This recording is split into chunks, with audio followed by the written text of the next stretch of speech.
Bonjour à toutes et à tous. Aujourd'hui, j'aimerais vous présenter une explication de ce qu'est la thérapie d'acceptation et d'engagement, la thérapie ACT.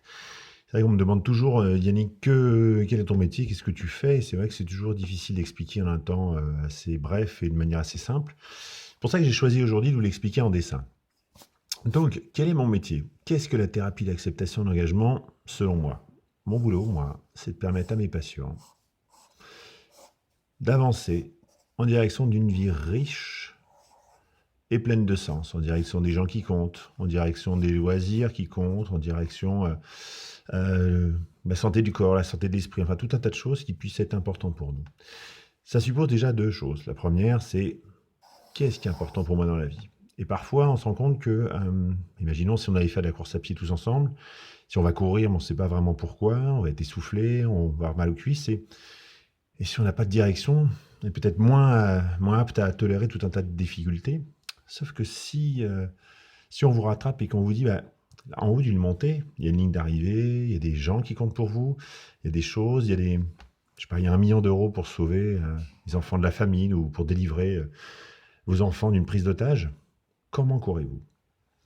Bah, probablement que la souffrance, la douleur, là, ont beaucoup moins de place. Et donc, en thérapie, c'est déjà la première chose, c'est important de savoir quelles sont nos directions de vie et c'est un fort levier.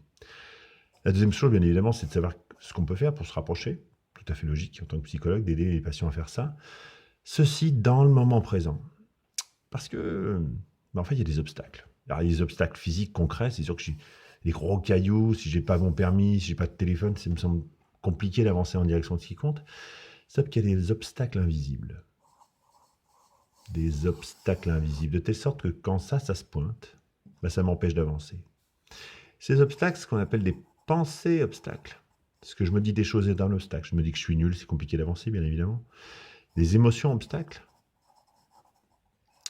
Je peux écraser cette araignée de manière tout à fait logique, sauf que quand j'ai peur, mais il n'est plus question de faire un seul mouvement. Et des sensations obstacles. Quand je ressens ça, là, dans mon corps, je me retrouve pétrifié comme un lapin, au milieu des phares. Et donc, la suite des choses, c'est que bah, quand ça se pointe, j'avance plus. Et donc, mon métier, donc la thérapie d'acceptation et d'engagement, c'est peut-être plutôt que de lutter pour essayer de se défaire de ses pensées, ses émotions, ses sensations, enfin, ne plus penser, ne plus ressentir, ce qui semble tout assez compliqué. Là, mon travail, c'est peut-être de permettre de mieux faire de la place à ça et peut-être de le prendre dans ses bras, d'y aller avec ses sensations, ses pensées, ses émotions désagréables. Et donc, voilà ce que c'est que la thérapie d'acceptation et d'engagement. Identifier ce qui compte pour soi, identifier ce qu'on peut faire pour s'en rapprocher. Là, maintenant, dans le moment présent, faire de la place à ses émotions, ses pensées désagréables, et plutôt que de se lutter, faire de l'acceptation. Accepter et s'engager. De telle sorte que, là, nous sommes beaucoup plus que nos pensées, beaucoup plus que tout ça, et ben voilà, la seule personne qui puisse faire cela, c'est nous, et ici, dans le moment présent. Voilà ce que c'est que pour moi la thérapie d'acceptation d'engagement. J'espère avoir été assez clair et si vous avez des questions, si vous avez des remarques, bien sûr, la messagerie vous est ouverte. Bonne journée à vous et à bientôt. Au revoir.